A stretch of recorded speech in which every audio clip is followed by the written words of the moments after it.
Today, Jim Mallinder takes on a new coaching challenge as he gets involved with the future faces of rugby and gives back his time and coaching knowledge with the Aviva National Schools programme. We put the players through their paces in our weekly challenge as we test their nerve and reflexes, and this week the famous lightning reactor makes a shocking comeback. And we speak to the performance director Nick Johnston about the intense schedule, and I show you behind the scenes, behind the hallowed doors of the Crooked Hooker. Jim, great to see you here on your paddock. We've got the kids now, the real stars of the future in this Aviva National Schools programme. Just take a bit of pressure off you and you can watch the kids play.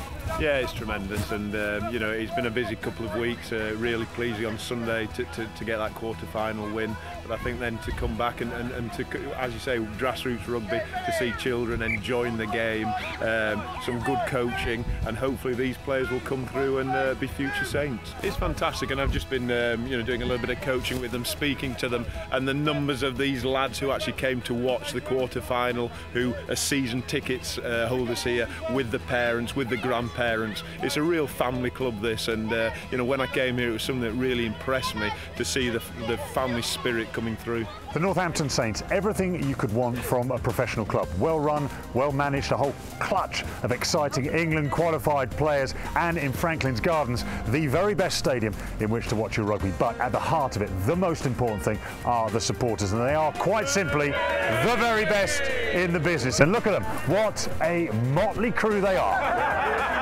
Who's your pick of the players in this Saints squad? Well, I think Lee Dixon, no, I don't want to say it, but he's playing really well at scrum half for us. He's just dynamite. He's scored in the last 2 matches. He's just great. Now, this is on the internet. Have you heard of the internet? Why do you like Chris Ashton so much? I think he's a pretty good player and that has a good vision of the game. Have you ever tried to dive for the line like that? Yeah, that hurts. I'm sure the fans will be interested to see how they get on here. Bruce Rehana, Phil Dowson, Christian Day. First person to react is safe. The rest get shocked. Oh! You guys ever had any sort of weird fan mail? Chris Ashton gets some interesting mail. Yeah. And because he's quite an open lad, he sticks it on the message board. So we all get a decent read out of it. I'd describe it as personal. Yeah, I have. Well, geez, he has taken a photo of himself and printed on his photo his name and Rehana after it, and said he was now part of the family. Yeah! Finally, you got one. What will it mean to you guys, and how do you think it'll affect the town if you ever, you get through to the Premiership final? Yeah, this year we really wanted to show that we've grown up and we're going to be up there with the big boys, and as you say, we need to get to the final. We need to contest that big piece of silverware to really cement ourselves amongst the elite clubs. The man charged with making sure the players are performing at their absolute best is the Saints performance director, Nick Johnston. Nick, first of all, what exactly is your role? What do you do? My role is I oversee the medical and the fitness side at the club, so it's just the athletic preparation. You look around some of this kit, it looks pretty brutal. You're asking some quite young guys to put their bodies through some pretty intense programming training. Particularly front row, they really are under a lot of strain, aren't they? You train them differently. You look at some of the collisions that they're having in a game.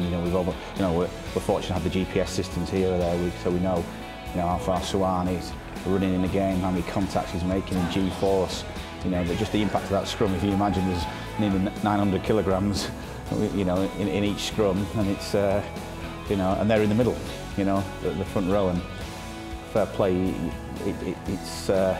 It's amazing how they keep going week to week. The Crooked Hooker, one of the most feared venues in world rugby, remains, whilst all around it this magnificent state-of-the-art stadium has been built.